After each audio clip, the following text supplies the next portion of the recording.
magazine, it's hard. It's a beautiful journey. Don't get me wrong, but it's hard because if I may be honest with you, the magazine is not necessarily making money, you know, and everybody is volunteering, you know. Now, as a boss, if I put it like that, I need to start thinking of ways of how I can feed the team. You know, like Rick Ross said, a boss is one that's guaranteed we're all gonna eat. You know what I mean? So literally, I need to start thinking of stuff like, okay, we've built the foundation, and that's exactly what I told him. Within the first year, please do not come with the whole expectation of no. That first year, we are building a name for the magazine. That's it. And if you want to be a part of this journey, you are more than welcome. I appreciate the team, don't get me wrong. I love them, because if it wasn't for them, the magazine, it would be stagnant. It wouldn't make sense at all. I appreciate my partner, Tony, because for the magazine to run afloat, he takes that from his own pocket, you know, because that's how much he believes in it. Like literally the other day we had a conversation. He's like, Elesi, I'm tired. I'm like, you can't be. You can't. The journey to success is not easy.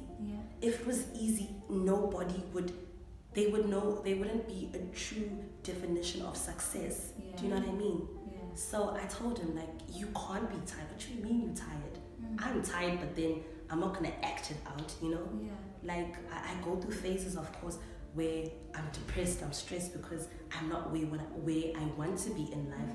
But then I need to dust myself off, like, hey, wake up. You don't want to work for you. Exactly. I don't want to work for no one.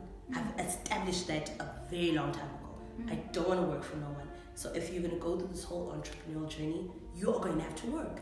And that's exactly every single day I wake up thinking, what am I supposed to be doing right now? And you have a son. And I have a son. Exactly. I have a son. That is literally, he is looking up to me, you know?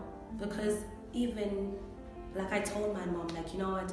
I don't want my son, even if he wanted to, you know, become a doctor, an architect. I wouldn't want him to be in that space. Like, I want him to be in a space where he can literally use his imagination and his passion. And people say passion doesn't pay. It's true. It takes long before passion starts paying. That's just another way of describing success. Success is not easy. I've never heard of a person who is truly successful that literally is on some, I woke up and things just happen. No, you know, because I'm studying artist management with Kumisa as well, and my lecturer is Lerato CJ, who's AKA's manager, and he's also managed Ambitious Record when it was still at its prime. He was Amanda Black, you know, he's worked with a lot. He's very respected in the industry. And I remember when he told me, when we had a conversation, he was like, Elesi, it took me 8 years. 8 years. He's like, I left my 9-to-5 job and I was getting paid good, you know? And then I was like, I can't do this anymore. For 8 years. For 8 years. Of like complete, we can even say hunger. Exactly. You had a good job. Exactly. For 8 years. He's like, for 8 years I was struggling. I'd literally go to coffee shops just to get internet access. Like, you know, I was struggling. So he's like, the journey to success is not easy at all. At all. You just need to be patient. Like I've told everyone in the team that by 2023, the magazine should be of an international stature. Those are the goals I've set for myself. Like I have like this vision board I look at every day. The first thing it says, make money. And the second is make more money. How do I make more money? Start getting clients to advertise on the platform. You know, start getting brands, start working with the magazine. Not just us doing features now, but to have like a working relationship with the magazine where there's some form of revenue coming in, you know. I'm doing artist management. We have a magazine, maybe venture into a bit of PR as well. These are the type of stuff that I'm literally envisioning for 2020, because 2020 there needs to be a difference. Like even if we're making 500 Rand a month, that's something. Then for us to make nothing at all. At least we know with that 500 Rand, the magazine is afloat. You know what I mean? Our monthly services to make sure the magazine is afloat. or being paid. You know what I mean? So these are the type of things I'm literally sitting and thinking of every single day.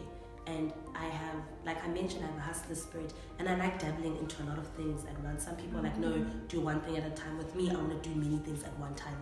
You know, so I have something else to fall back on. If this didn't work, at least I have this to fall back on. You know what I mean? So with the artist management thing, I'm literally I'm about to work with a duo called Abambayo. They actually won the My Connect competition for the bands phase, and they just have a different sound, you know. Because I remember when I started the whole artist management thing and I was studying, I was like, no, I'm gonna work with a hip hop artist because I understand hip hop.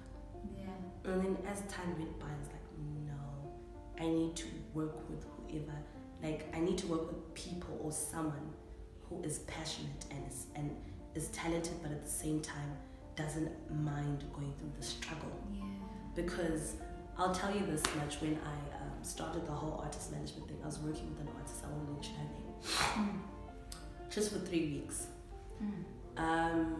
When I approached her, she had no manager, right? So within that 3-week phase, I literally was like, okay, I got a radio interview. We were supposed to do some content with the magazine. A gig she just performed at last week was all for me. She didn't even know. I got her to travel to Richards Bay, and she had studio time, and she recorded a song, which me and the other artist manager were literally gonna push in terms of radio planning, you know. And because it's a beautiful song, it's an amazing song, it's beautiful.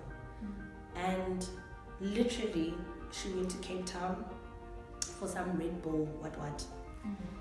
Came back, and then she tells me, I need to pitch to her as to why I should manage her.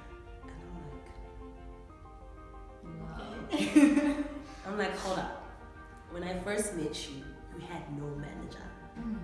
And now, off the trip to Cape Town, just because some person sold you dreams, now all of a sudden, the relationship that we're trying to build is just cancelled, and you want to jump onto the next ship. And that's the thing about artists now. It's rare to find artists that are like, listen, I am willing to go through this journey with you, whether it means we're standing on a street corner and we're selling this USB. Like, I'm willing to go through the mud with you. When artists approach a manager, or manager approaches an artist, they automatically think, oh my gosh, my life is just going to change just like that. No, not at all. My friend, a very close friend of mine, Uzandile, she manages Colors of Sound. And I see the hustle that girl puts in. Like, I see it. And I like how the guys also receive it and give it just back, you know, just as strong, because they want to make it. So it's like, what do we need to do, you know?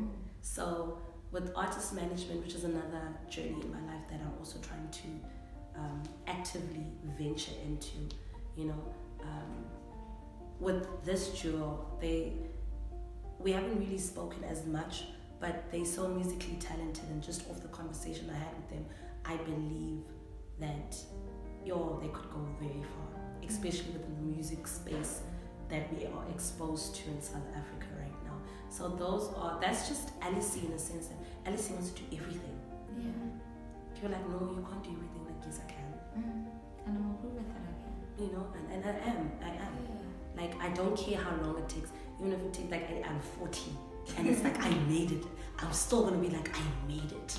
I don't care if I'm 40. Like, my mother and a friend of mine said to me, she's like, take a 27-year-old that drives the latest Mercedes-Benz, right? And then take you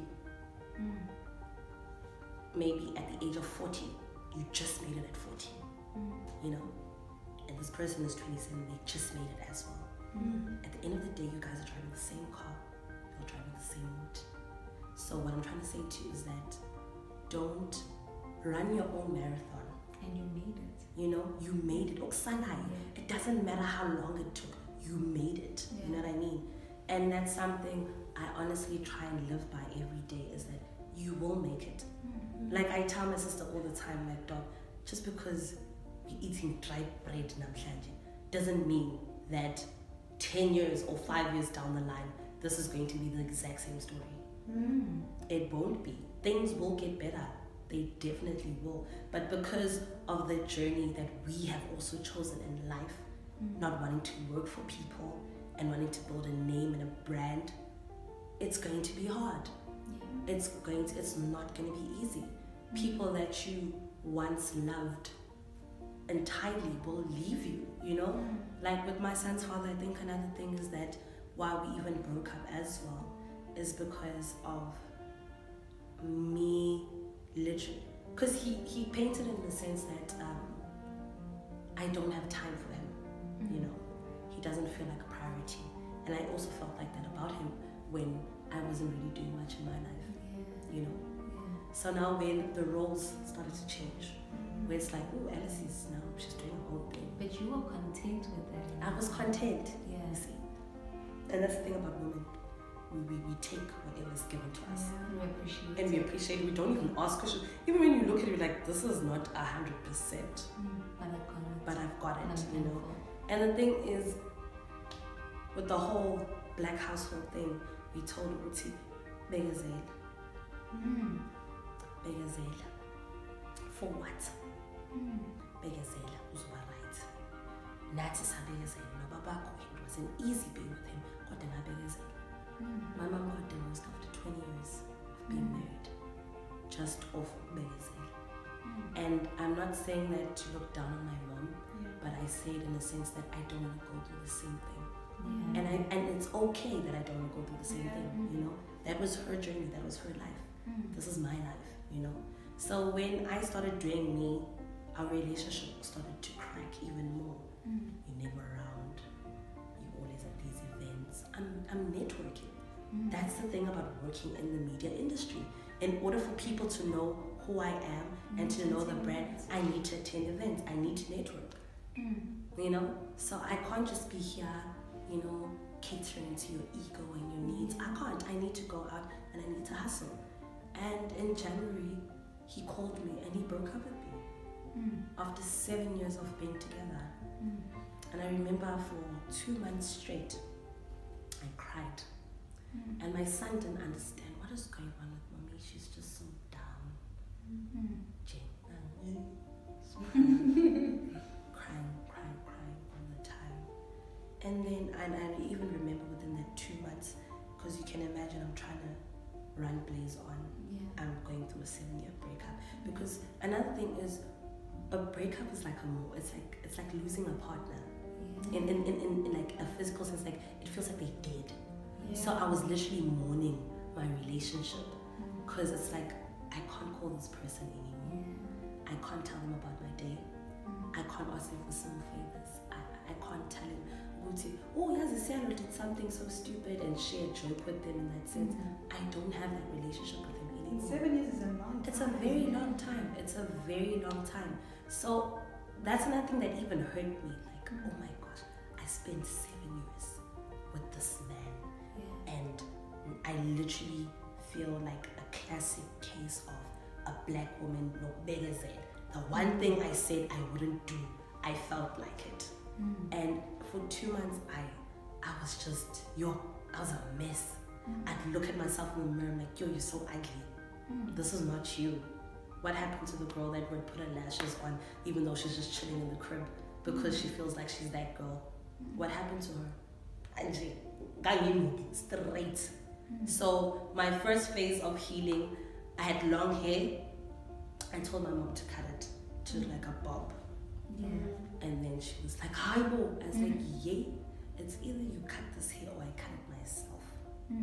So she was like, okay, cool. So she cut my hair. And I was like, I feel a bit fresh. Because another thing about my hair is that each time I looked at myself, it reminded me of my son's father. Because my hair was my safety net. And I always had it in the same hairstyle, in a high bun. So I felt like, I've been doing the same hairstyle for 7 years.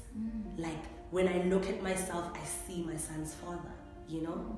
And that's how deep a breakup is. People don't actually realize how deep a breakup is, that a simple hairstyle would literally make you look at yourself and not even recognize yourself anymore, because it's like, this is him, this is not me.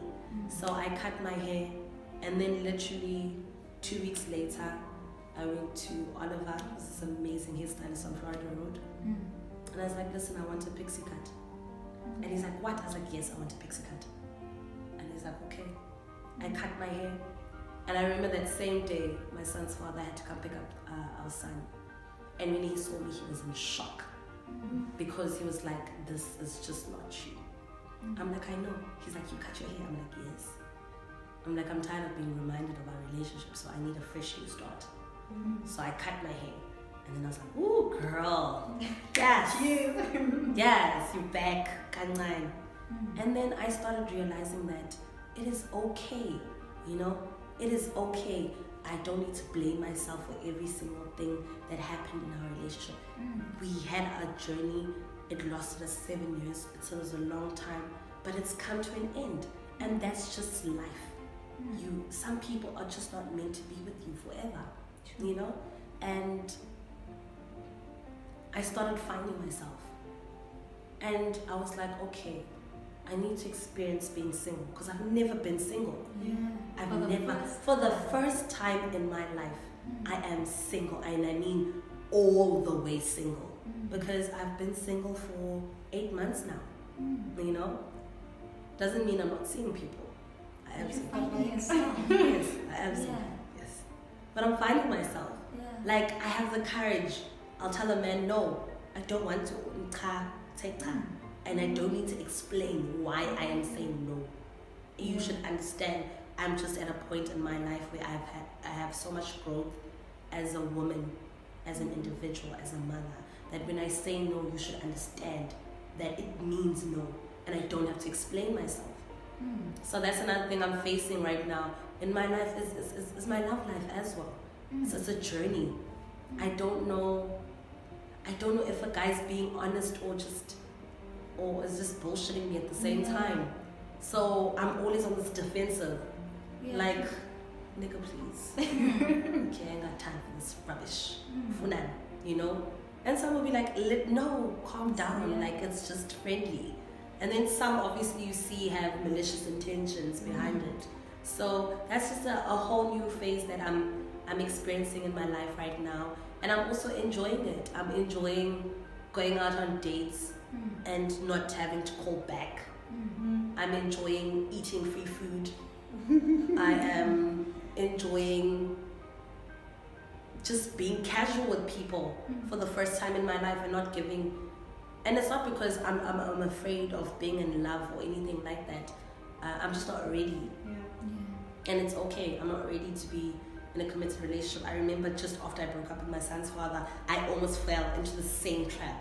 I met this guy who was in a space where I want to be in a relationship with you. I'm ready. I want to have kids. And I'm like, is this a sign from God? Maybe he's the one. I don't know. And I was like, no, but this is too soon. God wouldn't bless me with a man so soon. And I'm still dealing with heartbreak.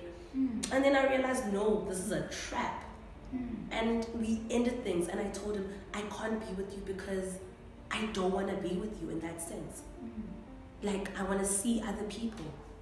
And he couldn't understand. And that's the thing about Zulu men. They don't understand the whole being in an open relationship.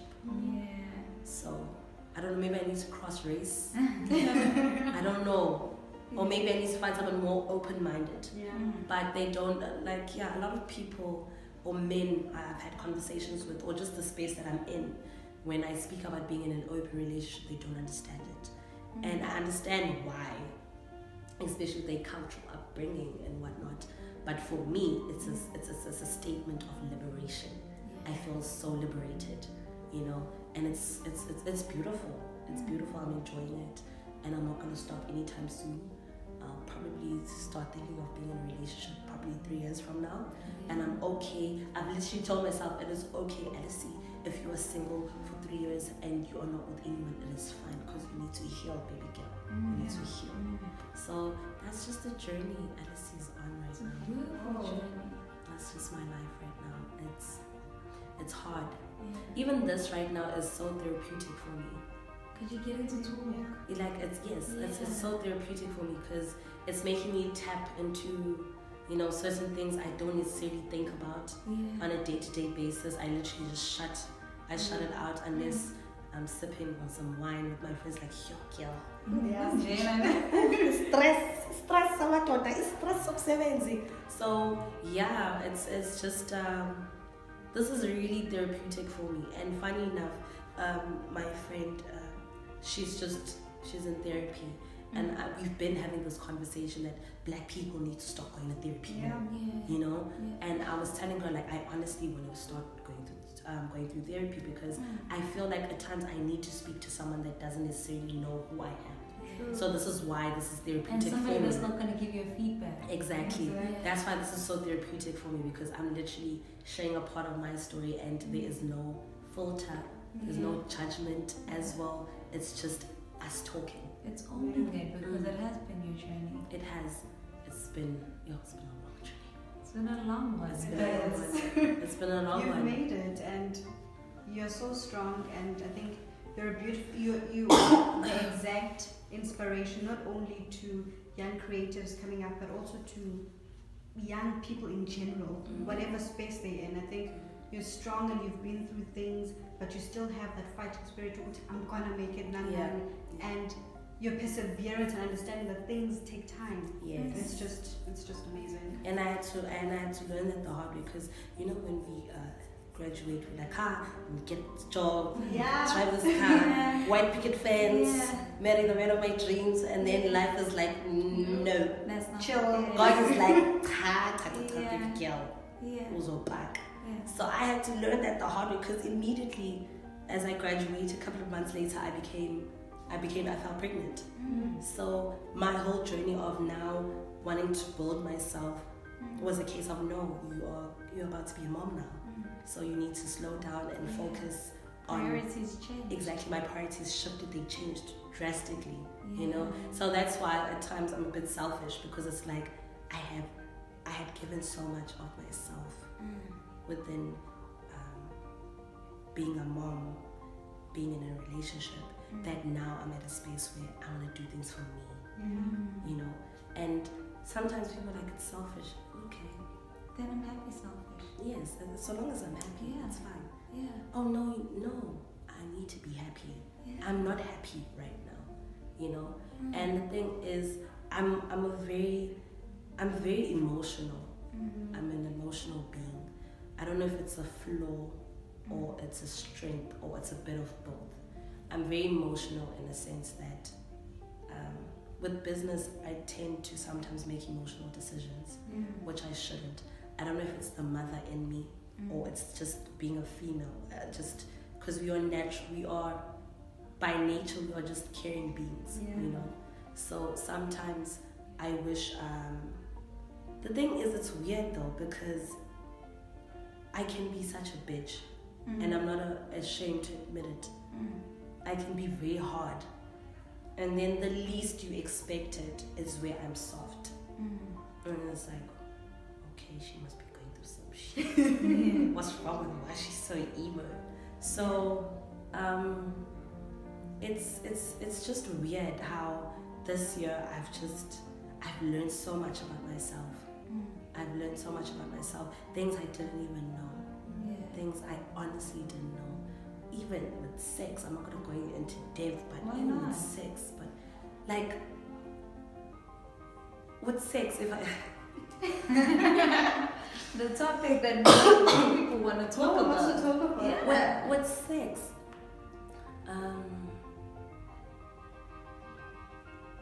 when you're with someone for so long,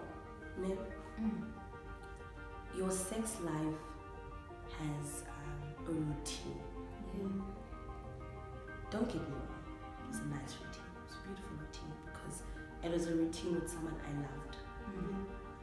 But I think, unfortunately, in our relationship, we weren't open to exploring more. Do you know what I mean? So now that I'm single and you dating someone, so don't get me wrong, I'm not out here just smashing people, no. I'm I'm very emotional in the sense that I need to have chemistry with you. So for me to open myself up to someone in that sense and exploring what you bring to the table and what I bring, it's like, yo. And being sexually liberated. Yes, and then it's like, oh my gosh, this is what people are doing. I've been missing out. Yeah. You know? Yeah. Because it's people, like the thing with sex as well, people make sex seem like it's something to be ashamed of. And I'm that person at a house party, I would randomly just start talking about sex and just wanting to see what men, honestly, what are their views on sex. And I'm not talking about the action in terms of the style. No, I mean like the meaning behind it. What does sex truly mean to you? So that's another journey I'm on as well. I'm more sexually liberated. You know, I actually like the way I look for the first time. I didn't like the way I looked. Really? Yes. I didn't. For how long? For a very long time. A very, very long time. Very long. I'm at a stage in my life where I'm prepared to wear a bathing suit. Yes. That's how liberated I've become with my body. Like even stretch marks, I'll be like, I'll embrace you. these are stripes of glory, honey. This is off being a mother. You have nothing to be ashamed about. That's how liberated I've become off my breakup. That I look at my thighs like, yo, they're so huge. You're sagging out. Oh. And it's so funny because my friends would always be like, girl, guys actually don't care about that, yes? Yeah. It's you that brings, when you are not confident, ne? And you constantly pick at stuff you don't like, that's when men tend to pay attention. Be like, how? Yes, you have stretch marks. I didn't even notice you have stretch marks until you start painting this image of yourself that, oh, I have this, I have that, you know. And then within this year, especially because this is now the year of me being liberated, I actually started to realize men actually don't really care. They don't. Men don't care. But you also don't care. Yeah, I also don't care. I'm so unapologetic. Like if someone like, yes, this is my fupa, honey. Yes, I've got fat above the pussy area, so what? Yes, this is me. I'm not going to change myself anytime soon. That's how confident I am in myself. Like if someone tells me I'm ugly, like, hold on, man, hold on. I don't know, you know, like I don't have this conversation with you, but that's how confident I am in myself. I love myself And for the first time in a long time. Loving yourself, being liberated sexually, mentally, you know, even in work, with business. You're in a whole different space. I'm in a whole different space, definitely. And you're loving it. Definitely. I don't think there's anybody right now in my life that can deter me from the path or the journey I think I'm supposed to take. I don't care how many setbacks I have.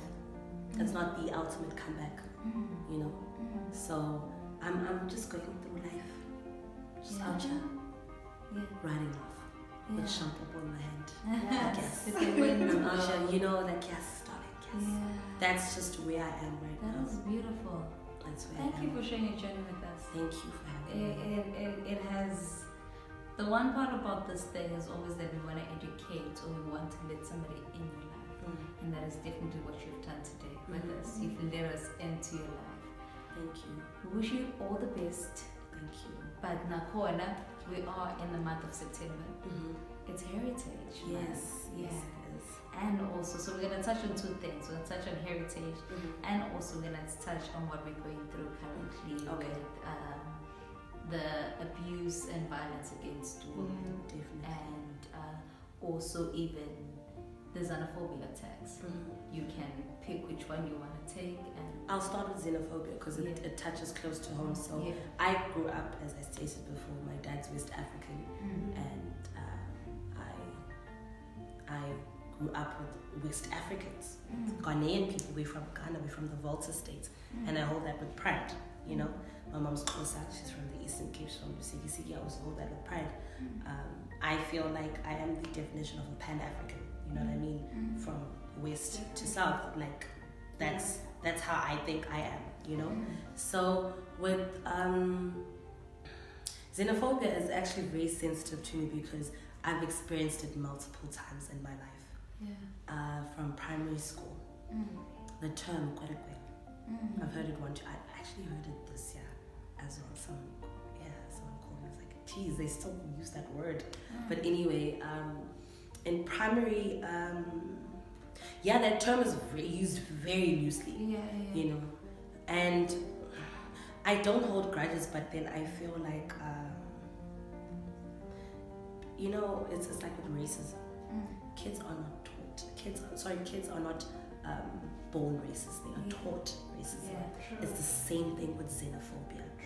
Using terms like kwerekwere loosely in front of kids, they will hold on to that word until they understand the meaning of it, and then they use it to hurt you. So in primary school, I spoke English. When we came to Durban, I didn't understand a word of Zulu, and that's why I actually learned Zulu, due to the xenophobic, like the terms. So I was like, I'm so tired of being picked on, just because of my heritage and who I am. Because for the longest time, I was embarrassed of being West African. I was very embarrassed because it's like I need to hide my identity. Working with my dad, and my dad had very striking features. My dad was a good-looking man. He had an afro. He was slim built. Like he didn't look South African. Like you could look at my dad, and you could tell this man is not South African. He was very good-looking. That's why even the ladies. So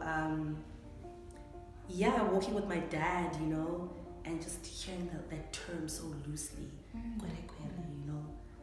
and xenophobia it's really close. It hits close to home because I have family, and when these attacks happen, I always think, what could happen, And then you have friends that are like, no, but then your family is not necessarily exposed within certain areas these attacks are taking place. I'm like, fair point, but anything can happen. You could be at the wrong place at the wrong time and be a victim. And what happens after that, Why aren't kids at schools being taught about xenophobia? Because it needs to start from a young age. Why aren't kids taught about African history so they can start celebrating their African brothers and sisters, so that they are more welcome to different people from different countries, you know what I mean? So, because xenophobia, in all actual fact, it's a fear, it's a phobia, So, how do we overcome this phobia? What is the actual problem, Because don't get me wrong, I do know and I use the word stereotype against Nigerians due to the fact that they sell drugs, prostitution. When you think of Nigerians, the first thing that comes to mind, prostitutions, drugs, and food, yes. But there's more to Nigerians than that. They are actually Nigerian leaders that should be celebrated. Nigerians that, because I'm back in the struggle, we helped one another, Africa was a place for Africans, So why is it that now we have reached this pinnacle of so much hate that we aren't able to have a conversation and be like, what is the actual problem? Because I hear, they're taking our jobs. But the thing is, in all true honesty, these people take jobs that we don't even want. We don't want to work as a cleaner and get paid 200 rand a month or 200 rand a week. They do it. They take jobs we don't want, and that's just the truth. And one thing I've learned about the Ethiopian and Somalian community is that they literally monopolize in a sense, like white people and Indian people. They literally are on some, listen, I have a brother back in Ethiopia that's not doing anything. Let's open a shop for him, get him a couple of goods, let him come work here. When he's good, he does the next thing for the next family member. That's how you will find, like in South Beach, I stay in South Beach. Most of the stores there are monopolized by Ethiopian and Somalian people because that's how they operate. They assist one another. We don't have that, you know, as South Africans. We don't have that because we've been channeled. It's like we should compete with one another, you know? Yeah. It's like crabs. Crabs, when they're in a bucket, they're pulling the next crab down. That's the system Black people are exposed to. So when you start seeing other tribes who are Black though, but are able to assist one another, you ask yourself questions. But why though? Why? Why is it that as a Zulu man, I know 10 people who have money that could literally help me fund a business but won't? And then you find a group of Somalians that have absolutely nothing but will put whatever little money they have together to start one shop, which will end up being a franchise. So that's the culture we as Black people are not exposed to, the culture of really assisting and helping one another. We're not. I hear this so many times I know people that literally have a friend with money and literally would be on some dot. All I need is like 10 G's for you to sponsor me and my business will literally, you know? But they won't. They'll spend that 10 G's at Rich Lounge on girls popping bottles. And they'll even invite you to. They won't even invite you. And then the thing is with Africa, and the thing is, I say this in a sense because I'm exposed to both. I have a mom that's South African and a dad that's not South African. So I see the way they think. When my dad moved to South Africa, my dad was the first group of West Africans that moved from Ghana to the Eastern Cape. When they moved into the Eastern Cape, they were in a new territory with people they had no idea who they were, what they were there for. So for them, it was just, it was scary, you know. But one thing I'd have to say is that I guess the people in Sigi or just the closer community was so welcoming of them. You know, they were very welcoming of them. And they settled, and literally when you go to Sigi, it's just a mix of everyone living all together with no problems whatsoever. So I look at stuff like that, like a small town like Sigi, have Pakistanis and Ethiopians and like literally everyone colored in one small town living together peacefully. Why can't a city do the same, adopt the same mentality? So xenophobic, it's a very touchy issue. It's very touchy because it makes no sense. It honestly makes no sense. And that's the thing, not every foreigner is from Nigeria. You know, Africa has how many countries in it? So this whole, like, that's what I'm saying, we need to be more educated on Africa. We need to start celebrating Africa as a whole and our history and teaching our kids our history so that they're exposed to more. Because at the end of the day, the school system, white people are still superior. So until we start making our own superior, our own from Tanzania, Namibia, Egypt, wherever the case might be, that's the only time we can overcome such issues like xenophobia. Because xenophobia, literally, we need a conversation. Why? A conversation with people from all over the world. Nigerians, this, that. What is the true cause behind it? And the sad thing is, it's a small group of people. These attacks, it's a small group of people that are literally shedding light, a bad light onto South Africans. And then you find even with the Nigerians as well that are pushing the drugs and the prostitution, it's also just a small group that is doing that. But then we can't have a conversation as to how do we tackle it. So xenophobia is it's a sensitive issue, but I feel like we need to do more as Africans in terms of overcoming it. Do more. Female violence. Yo, that shit scares me. Yeah. It's actually, it scares me to the point that, like, I've got like goosies right now because my mom, in her early marriage, was physically abused by my dad.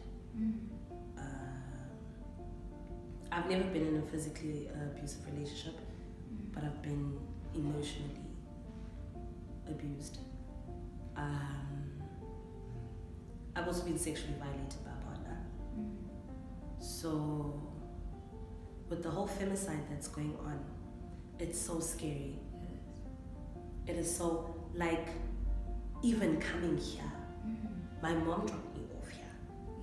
But then it's like, where are you going? Okay, I'm going to this place and this place. What time do you think you're coming back? I'm not necessarily sure. Just check after me. After 2 hours, I'm sure I'll be done. That's how I live my life now. I'm so scared. Even with friends, male friends that I know, I'm not comfortable being around them anymore. Because it's like, what if they snap? You know? And I was even reading the stats, and it was like every single day you walk past a serial killer, a rapist, or a murderer. 1 out of 3. So I'm like, yo, I could be chilling with a rapist right now. And that's the truth. We chill with them. Yes. And we drink with these people. And we have fun with these people. But you even open up to these Exactly. people. You spread your vulnerability. So it's like with this whole Natasha girl that disappeared for 3 weeks. Yo, like it's I don't know why men dislike women so much. I really don't know why. You can't tell me that it's because of, no, men don't like women. Men don't appreciate women. And I put them as a collective because I've gotten to a point where I'm tired of men that know of a rapist but won't say anything. So that's why I'm putting them as a collective until you'll start speaking out. Hence the whole term men are trash. It's not that, no, not all men know you're trash. Because as men, you'll need to have a conversation and you'll need to start being honest with yourself and start calling out things for what they truly are. That's true. Someone put it so beautifully. They said, yes, not all men are trash, but some men are silent. Some men make jokes about women abuse. Some men don't. So as a collective, it's all men. Exactly. Until they start talking and calling out people and calling out men and their behavior, that's when we'll be like, okay, let's have this conversation with you guys. You need to have this amongst yourself as men before we as women begin to have a conversation with you, because you men are in denial. I never understand how men know of women that have been raped, but they don't even know a single rapist. It doesn't make sense. How, Sway? How? It doesn't make sense. Men just don't want to own up and speak the truth. If your best friend's a rapist, call him out. You have a daughter and you surround that same friend around your child, your daughter, your niece, or whoever. And the weird thing is that men know that they're dangerous because they always try to protect the women around them. You'll tell your sister not to go out late at night. Why? Because you know men are dangerous. Exactly. And even with my brother, you know, when it comes to dating, my brother was always honest with us, you know, that men are dogs. Men are absolutely dogs. So you need to make sure you're careful. Whoever you allow in your life, make sure. But then it's like, what about married women that have been with their spouses for 20 years and they still get killed? How much making sure do we need? Oh, she wore a skirt, so does that mean I want to be raped? She lives alone. She lives alone. Or what was she doing at Florida Road at that specific time? Florida Road is one of the busiest areas in Durban. That would be the last place you would think someone would get kidnapped. because people are having a merry time, you know.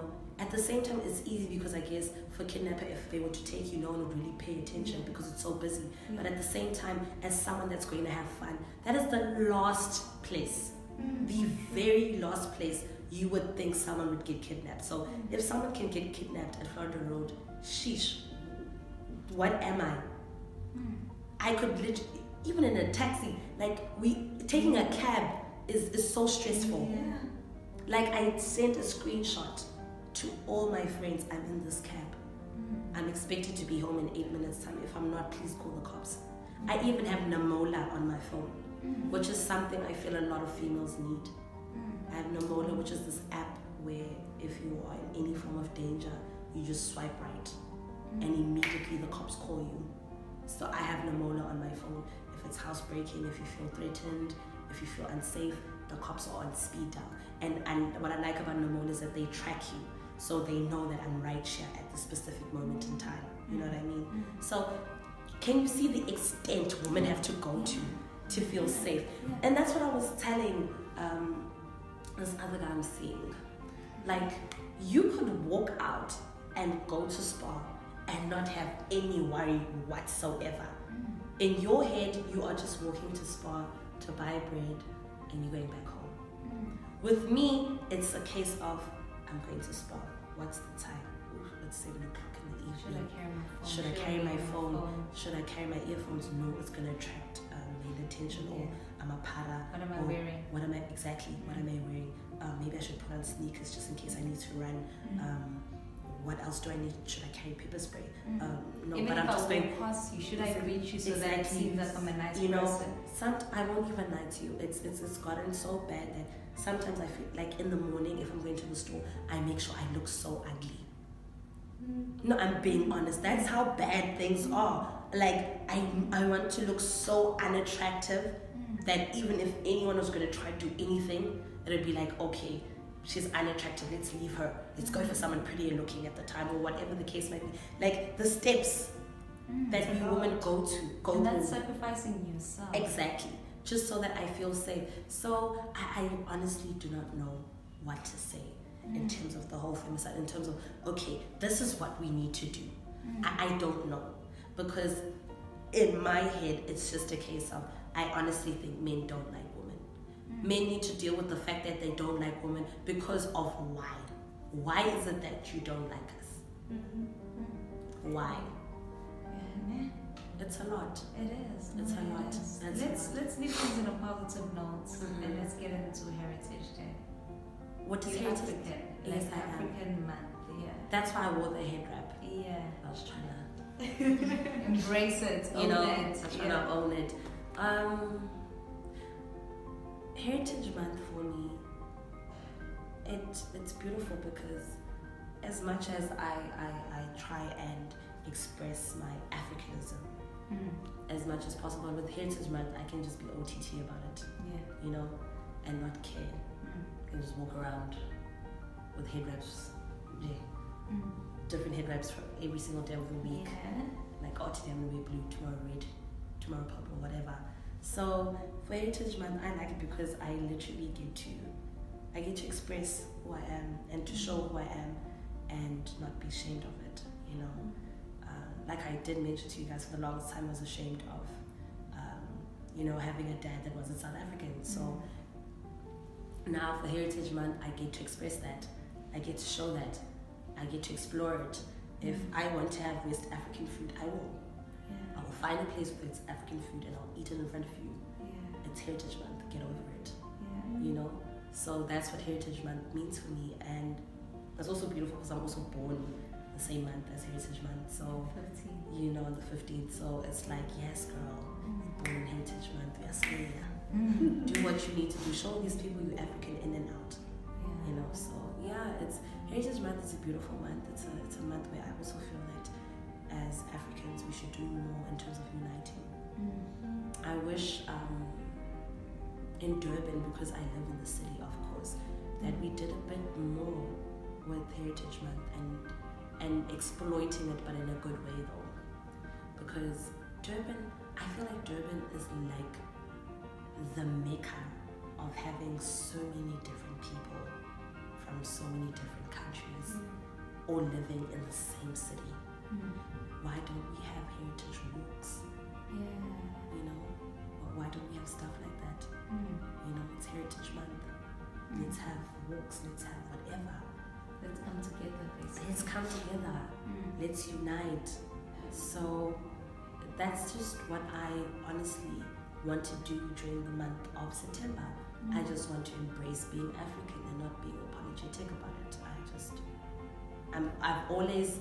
I've always been happy being African, but then this is the time for me to embrace it now. You know, I can't change it. I'm not Caucasian. I'm not gonna be Caucasian ever.